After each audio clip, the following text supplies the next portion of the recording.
Hello and welcome to the Flourishing Introvert Talks with me, 𝗤𝗲𝘀. This is the podcast that celebrates the natural gifts of introverts so that we can flourish in all situations.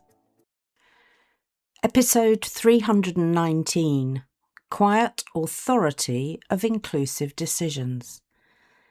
If there's one thing this world needs right now from global leaders, business leaders, and leaders of whatever small part of their universe, it's decisions that are truly inclusive.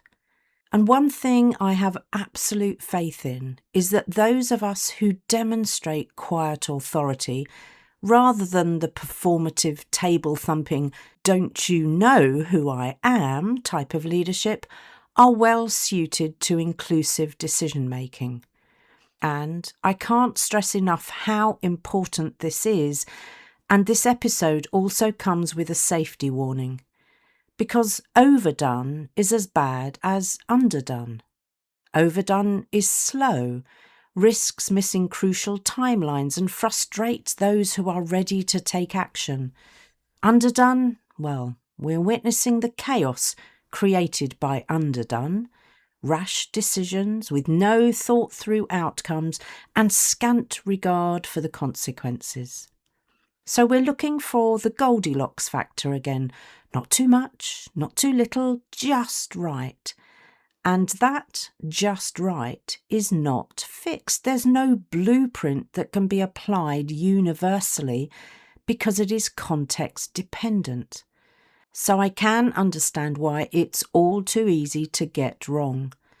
Leaders realise it's going to take effort, so decide it's more trouble than it's worth and fall back on their old, time-expired leadership behaviours.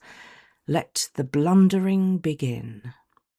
Inclusive decision-making of the intentional kind requires leaders who are emotionally intelligent, who are skilled at reading the room, who know that inclusivity is more than a soundbite to appease their followers.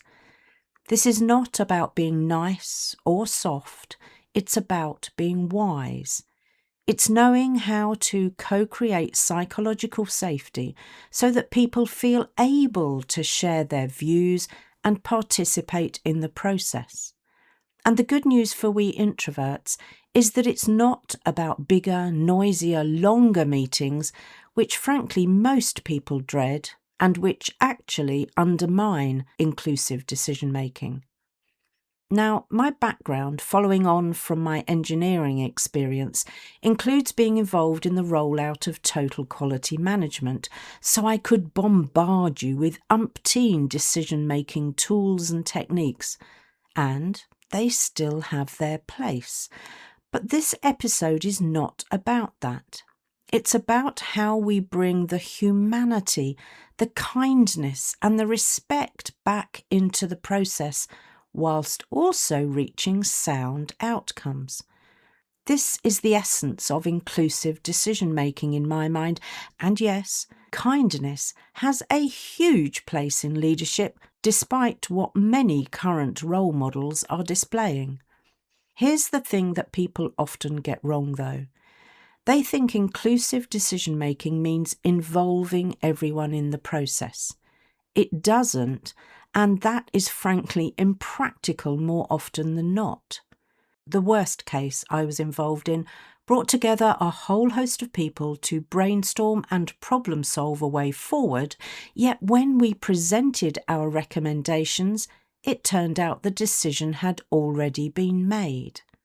Our faux involvement had been to pacify rather than to include our perspectives. And then I've witnessed examples where the decision-making is so protracted by trying to appease everyone that the delay made the decision irrelevant. To try to involve everyone is not only a logistical nightmare, it's also not often the answer, and honestly, best avoided. If that statement surprises you, maybe the next part will clear things up.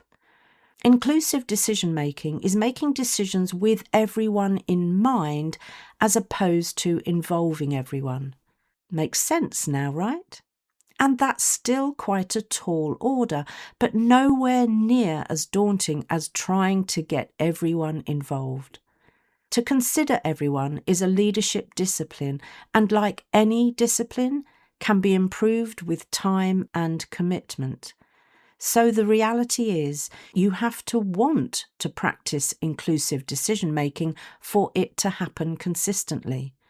There's no magic wand or fairy dust option here, just simple dedication. Ever the eager researcher, some digging around this topic took me to Iris Marion Young's work, who is known for linking the concept of inclusion to the core essence of democracy.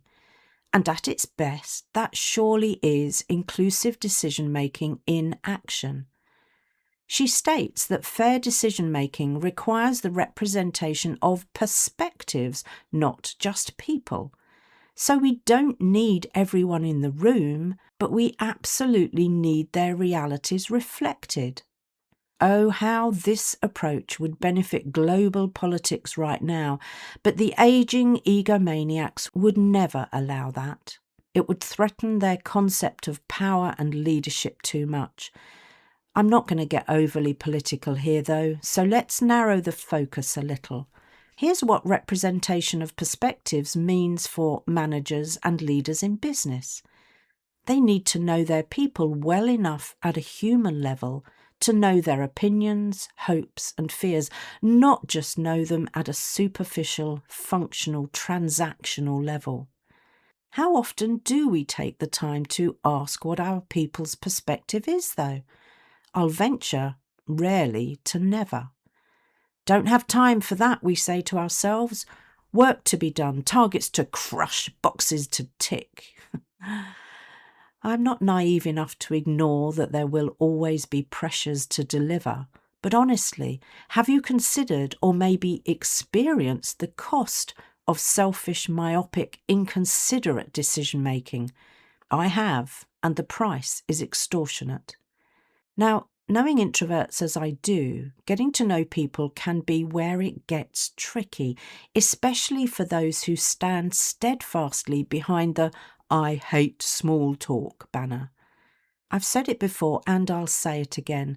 Small talk is the gateway conversation to the meaningful conversations we crave, and in this case, to discovering the perspectives, hopes and fears of those around us.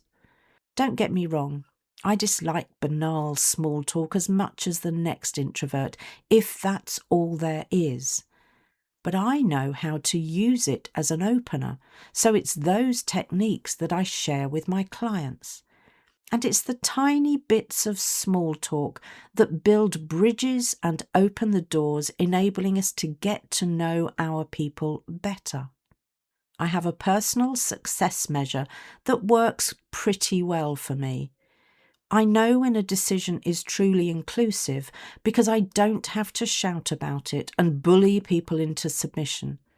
There's also none of that "you're either on the bus or you're left behind" nonsense, because I have sought appropriate representation.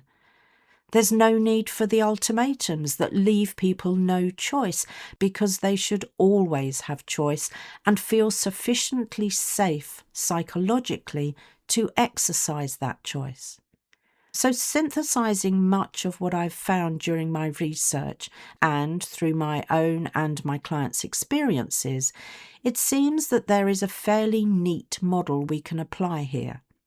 At the risk of simplifying a complex concept, I see it as a classic Boston-type 2x2 matrix, with the two axes being intention and representation.